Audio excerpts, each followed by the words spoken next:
Happy Holi. আজকের শুভ দোলযাত্রার দিনে আমার একটি ছোট্ট নিবেদন কবি জয় গোস্বামীর শুকনো পাতার ডাল। সবার সঙ্গে বসেছিলাম পথের পাশের চায়ের দোকান, মাথার ওপর খড়ের চালা ছই। আবার কেন ডাক পাঠালে ও অন্ধকার বসন্ত দিন? এখন আমার ভূমিকা অল্পই। আবার কেন ডাক পাঠালে ও অন্ধকার বসন্ত দিন? এখন আমার ভূমিকা অল্পই। ওরা কেমন ভেসে আসছে, দোলের ছেলে দোলের মেয়ে, সারা শরীর আবির ওদের, পায়ের তলায় সমুদ্র থই থই। এখন সময় ঝড় নেমে আয়, আয় রে আমার শুকনো পাতায়।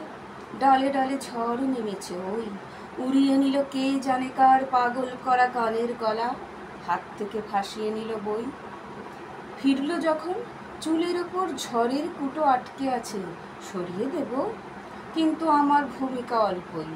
একটা দুটো চুল রূপলি, আমি তো তার মেয়ের বন্ধু, তাই বলে কি বসন্ত দিন মনে মনেও তার বন্ধু নয়? ঝড়কে গিয়ে জানিয়ে এসো কি মানে হয় এমন করার। সে বুঝবে না আমি যে তার শুকনো পাতা হই।